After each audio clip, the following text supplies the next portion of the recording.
somewhere along the way, money became heavy, stressful, emotional, loaded with meaning, which is honestly wild when you think about it because money is just numbers. It's completely neutral. But for most business owners, looking at money doesn't feel neutral at all. It feels tense, uncomfortable, and sometimes slightly terrifying, to be honest. If you listen to my recent episode, Your Budget Isn't Broken, you already know that I don't believe financial problems are spreadsheet problems. They're behavior problems. And behavior is driven by emotion. So today, we're going to go deeper into the emotional side of money and why your feelings about money quietly shape your habits, your fears, and your decisions far more than you probably realize. So let's dive in. Welcome to the Fox Talks Business Podcast. I'm your host, Tanya Fox, money mentor, business coach, and author. If you're a business owner who's been around the block but still feels stuck in the financial fog or hustling without getting real results, well, you're in the right place. Each week, I'm going to dive into money mastery, mindset shifts, and real-world strategies to help you grow and profit sustainably. You're going to hear unfiltered conversations, bold ideas, and practical, proven ways to start growing your business. So if you're ready to break past the plateau, make more, stress less, and have fun doing it, let's dive in.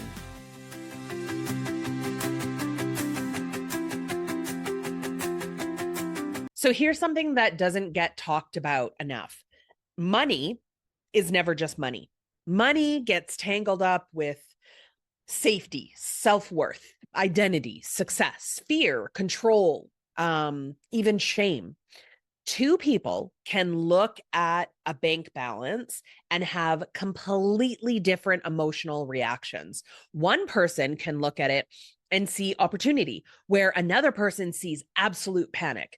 They're exactly the same numbers, but a completely different experience because money isn't processed logically first. It's processed emotionally first. And that emotional reaction to whatever situation you're in is what is going to be driving your behavior. So, how do emotions create financial habits? Well, most money habits aren't created from knowledge, they're created from feelings. So, for example, if money feels stressful, then you might tend to just avoid looking at it. If money feels kind of scary to you, then you might be somebody who delays decisions around it. If money, consistently feels scarce to you, then you might cling to your money, hold it until the bitter end. Or if money feels unpredictable, then you may have a sense of over controlling, or maybe you freeze in those situations. Now, none of those behaviors are logical financial strategies. What they are is actual, they're emotional coping mechanisms, but they feel rational in the moment. And avoidance feels like relief until it quietly starts creating more anxiety. But this is where sort of this stress avoidance loop kind of happens. And this is one of the most common patterns that I see with my clients. So money feels uncomfortable to them. So they don't check their numbers, and not checking their numbers creates this feeling of uncertainty. And that feeling of uncertainty increases their stress. And when their stress increases, it makes them avoid the whole situation even more. And it becomes this self-reinforcing cycle that they do. Now, the tricky part is the avoidance that you do temporarily reduces your discomfort. And that reduction in your discomfort starts to train your brain to keep doing that. So your brain kind of goes, oh, good. We didn't look at the scary thing. That felt a lot safer. We're going to keep repeating this strategy. Meanwhile, your stress, under the core of that is just like kind of growing and compounding in the background. So a lot of people feel like, well, it's just because I'm not smart enough. And this is so important. Money avoidance is not a sign of being irresponsible or even bad with numbers all of the time. It's typically, in my experience, a sign of emotional association. So if money has been linked, and this could be consciously or unconsciously, with past mistakes, maybe embarrassment, it could have been with instability, perhaps family stress, business struggles, a sense of always feeling behind, your nervous system will continue to react before your logic does. So you're not, again, bad with money, but your brain is doing what it's supposed to do, and it's trying to protect you from the discomfort. Now, unfortunately, it uses strategies that actually make financial clarity worse and puts you into, sort of this really weird cycle. So, how do we sort of distort decisions? Well, when money carries this emotional weight, it starts influencing our decisions, sometimes in kind of sneaky ways. So, maybe you start underpricing because charging more feels uncomfortable to you. Or you could be the opposite, and maybe you overspend because that spending in the moment feels rewarding or relieving.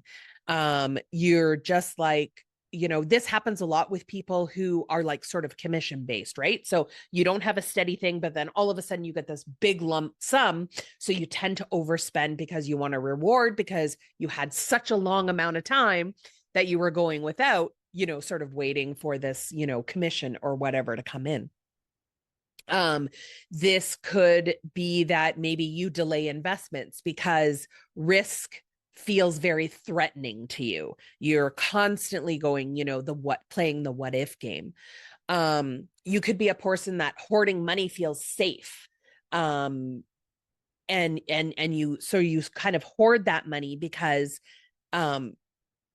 if you just have it there, then that, maybe emotionally will give you that feeling of safety, but safety also feels fragile to you. So you kind of get into the spiral again. And then, obviously the most common one is just ignoring the problems because, facing them is more stress. So we're just going to ignore them because that ignoring just feels more comfortable. Now, again, these are like emotional responses wearing logical disguises.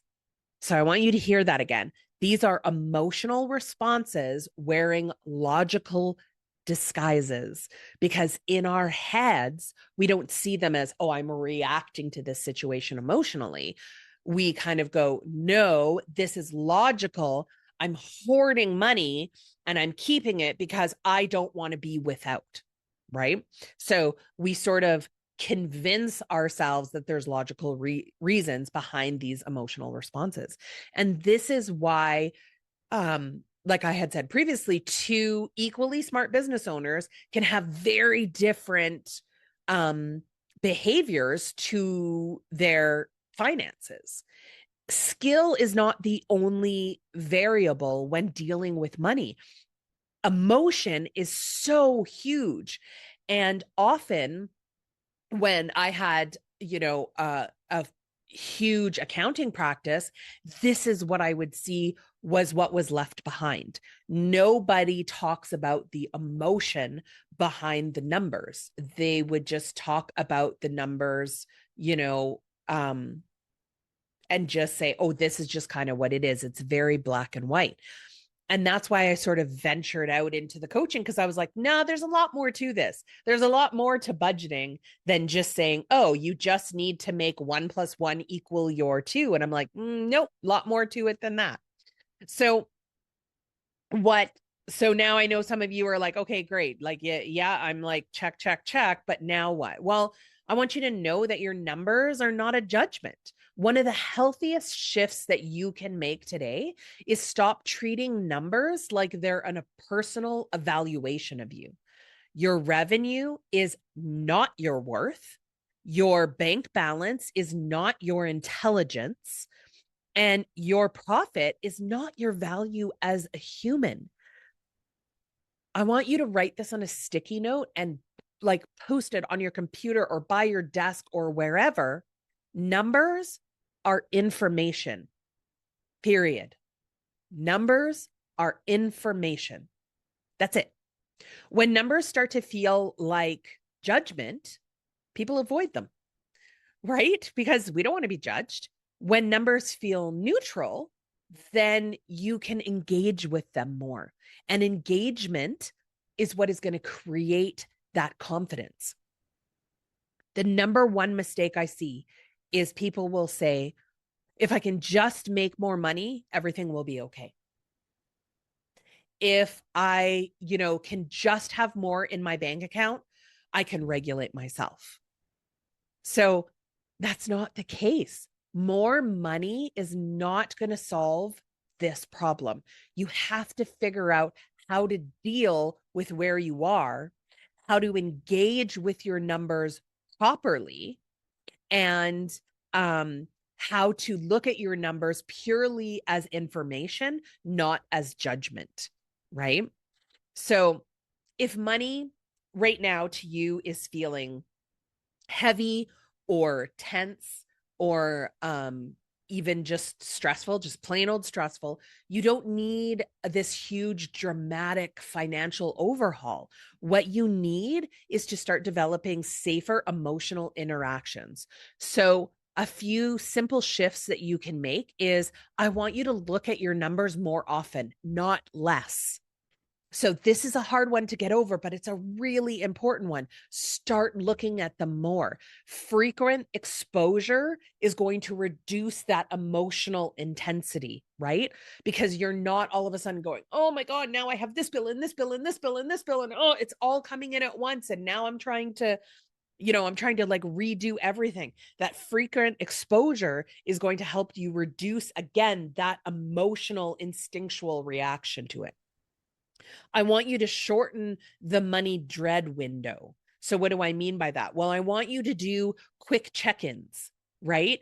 Even if you just every day you open up your bank account and you look at your balance. You don't have to do anything else. Just open up your bank account and go, okay, this is how much money I have. This is how much money I have. Great.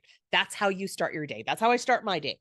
I open up, I look at my bank account, my main ones, and I go, okay, this is what's in there. It's fine. I don't need to deal with anything else. I just need to know that I looked at it because I'm retraining my brain that looking at my numbers is something that's normal. It's not something to worry about. It's just something, it's just a habit that I'm creating, right? So those quick check-ins really beat the long avoidance gaps because it's really easy to push it aside. And then 1 week turns into a couple of months and then all of a sudden you're in a lot of trouble. So again, I had said about making, sort of creating these habits. So that's what I want you to do. I want you to sort of start to create predictable rituals. So this could be, a money date that you sit down and go, okay, every morning I'm going to look at my bank balance. This could be, okay, at the end of every week on Friday, I'm going to sit down and I'm going to see where I'm at with everything. What bills are in, what needs to be paid. This could be just making, a bi-weekly or a monthly, and this is all going to depend on like how you get paid or how you deal with your money. You're going to make this monthly date that you're going to sit down and you're going to look over all of your finances. I want to preface this especially to those people who are like, well, I don't do my own books, right? Because a lot of us are wearing all of the hats, but I know that I've got listeners who are out there who are like, I have a bookkeeper. I don't do my own books because that's not my strength. That's not where I shine. So I have somebody else who does it. That's fantastic. That's great. We all want to get to that point. It's still important for you to have these rituals of looking at your money, whether you're doing it or someone else is. Make sure that you are getting those reports. Make sure that when you get those reports, you're not just like, oh yeah, another profit and loss statement, another balance sheet. No. Sit down and actually look through it because you're going to see some things that you're going to be like, ooh, what is this? What is this all about? Why is this so high? Or, oh my God, we're saving a lot of money. What's going on here, right? These are really important things to do. The other thing that I want you to do is I want you to sort of start to separate facts from the stories that we tell you. So what do I mean by that? Well, a revenue that has dropped is just a fact. That's it. But looking at, going, I'm not making as much money as what I did and saying that means I'm failing, that's a story that you're telling yourself, right? The fact that your revenue dropped is just a fact. That's it. That's all. It's just data, right? But you constantly going, oh my God, this means that I'm failing. That's a story that you're telling yourself. So we really want to sit there and go, is this a story I'm telling myself, or is this just the fact of the situation? So, and sometimes that's even just writing it down. This is the fact. And let me tell you, sometimes the facts are going to be great. Sometimes the facts are going to be like, I am making more money this year than what I did last year. This is fantastic. And sometimes the facts are going to be, I don't have enough money to make it through this month. I have to figure out how I'm going to do this. What is going on, right? But again, it doesn't mean you did anything wrong. It doesn't mean that you're a shitty person. It doesn't mean that you're bad with numbers. Again, these are just facts, something that we need to deal with. And along with that, the last thing is normalizing imperfection. So what I want you to understand is that financial management is an ongoing process. This is something that is like kind of being on like a kid's roller coaster ride, right? There's going to be hills and valleys and all of this, a few twists and turns. That's all normal. And no matter how much money you have in your bank, it is not going to go away. It is 100% an ongoing process. It is not a pass or fail test. It's not. Okay. This is every single money situation can be changed.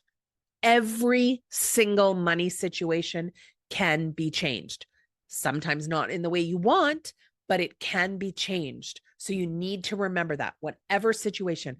And listen, please understand that if you are a person who is in a lot of financial stress right now, I understand that you might be sitting there going, but you don't understand. You don't know what it's like. I promise you, I do. I know what it's like to be like, holy shit, I'm going to lose everything. I'm going to lose my house. I'm going to lose the roof over my head. I have had moments where I was like, what the hell am I doing? I should know better. Like I remember a moment it would have been about 2005, I think. Everything on paper looked phenomenal. My business looked like it was doing great, but I had grown so fast because I was young and I was stupid and I didn't have as much experience as I do right now, that I was money poor. So I was paying everybody else, but I wasn't paying myself. So my personal life was in absolute disrepair, right? I mean, I remember cooking, fried bologna and mashed potatoes because that was the cheapest thing that I could cook, which, by the way, is one of the most expensive meals now. Like, I don't know where you live, but I just looked the other day before I was doing this episode. I was thinking of like, yeah, I remember those days of eating like fried bologna. I used to get it in a big tube that used to have like a wax covering over it. It was like a log almost of bologna. Anyways, I don't see them in the grocery store anymore, but it was like $10 to get like, I don't know, I think there was like 20 slices of bologna. I was like, okay, well, it used to be the cheapest meat when I was younger. But anyways, I digress. These are the rabbit holes that I jumped down. I just want you to know that I know and I understand that it can feel absolutely overwhelming, that you can feel like, I don't know where to go from here. I don't know how to get out of this hole. And I deal with clients with this all the time. But every single financial situation has management that can be done to change the course of it. Okay. I just want you to hear that. You don't have to believe it yet, but I just want you to hear it. All right. So let me just go over these really quickly. So some of the things that I want you to do, a few simple shifts. Look at your numbers more often, not less. I want you to shorten the window between your money dread window. I want you to do quick check-ins. I want you to try to create even just one predictable rituals. So again, that could be looking at your bank account every day. That could be creating a weekly, bi-weekly, or monthly time that you actually sit down and look at your numbers. I want you to separate facts from stories. So again, revenue dropped is a fact. I'm failing is a story. And I want you to normalize imperfection. I want you to continuously remind yourself that financial management is an ongoing process. It is not a test. There is no pass or fail. It is an ongoing process of learning. So this may or may not sound strange. I always feel that this sounds strange coming from a money coach, but because I've never heard it often, but it is my tagline. And fun matters because enjoyment reduces resistance. And I know you might be like, you want me to have fun with money? Are you out of your flipping mind? I promise you can get there. If your money routine feels very punishing or restrictive, or it's always stressful, your brain is going to give you reasons to avoid it all the time. But if you can find ways, like some of the ways that I gave you in this episode, to start making money routines feel empowering or quick or even mildly satisfying, then consistency will become easier. And consistency will build clarity for you around your money and what it is that you're doing with it. And that clarity is going to reduce the anxiety that you have around dealing with your money. And this is psychology. It's not motivational fluff. I'm not saying if you sit in a room and you just believe that you will make $1 million, it will come to you. I'm not saying that. Okay. I want to be very clear. You're going to need to work for this. You're going to need to put on panties or put on gaunch or whatever it is that you want to call it. And you're going to need to go, okay, it's time. I'm not sitting in this anymore. Okay. There is work that is going to be involved in this. And some of it's going to be hard and some of it's going to suck. But I promise you, when you come out on the other side, it is going to feel so empowering and inspiring and motivational. Okay. I promise. So, but you got to do the work. You got to do the work. So I want to tie again back to the previous episode. If you haven't had a chance, please go and take a listen to it because, this episode really ties to that one because most budgets fail, not because the math is wrong, right? Your 1 + 1 is equaling 2, but they fail because you're creating budgets that feel restrictive, or you're creating budgets that are triggering stress for you. This is a common one because a lot of people will do budgets kind of like they do diets, right? You're going to restrict yourself from absolutely everything, right? Every single penny is 100% accounted for and you can never go over. And that is like restrictive and triggers stress because as soon as you do, you're like, oh, and you start telling yourself stories, right? And that starts to activate fear in you. And then it starts to clash with these emotional habits that you have. But again, what you need to remember is that a budget is just a tool.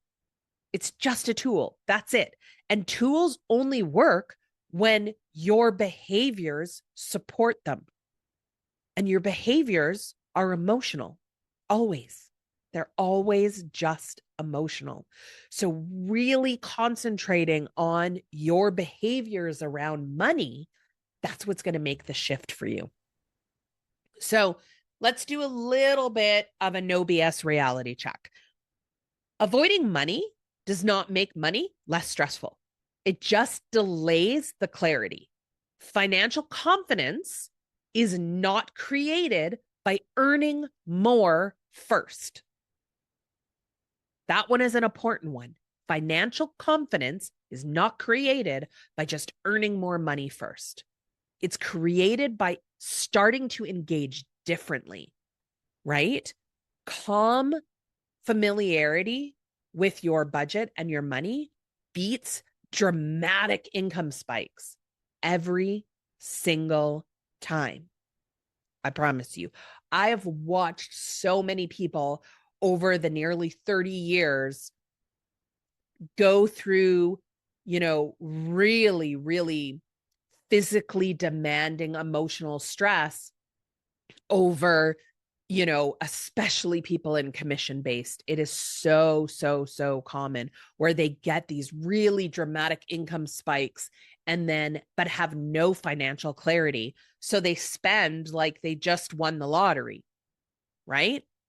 And if you look up the statistic on that, I don't know what the exact number is right now, but the most people who win the lottery go bankrupt, right?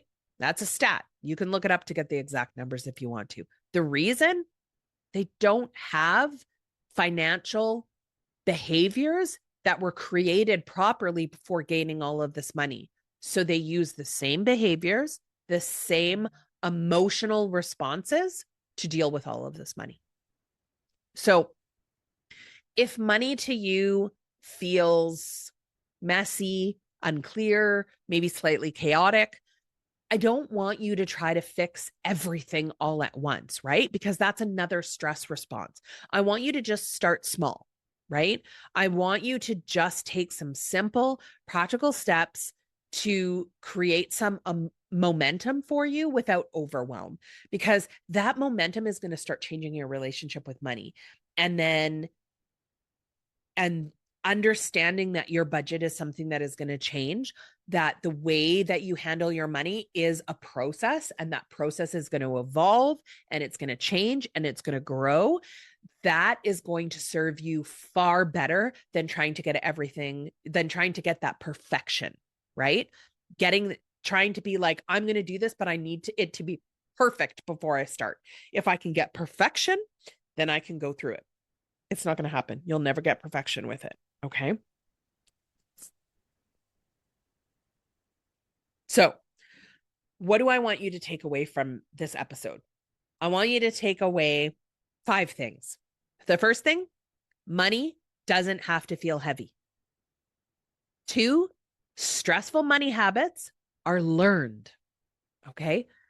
Which means, number 3, they can be unlearned. Anything that you learn can be unlearned. You can teach an old dog new tricks. I know they say you can't, but you can. I promise you. I've been doing it my whole career. Okay. 4, clarity is a whole lot closer than you think. One of the most common comments I get with my clients is, wow, I thought that was going to take a lot longer. Wow, I thought this was going to be a much bigger process. Okay. So clarity is a lot closer than you think. You just have to trust the process. And number 5, which I think is the most important one, make sure that you're having fun. Because if you're not having fun, why are you even doing it?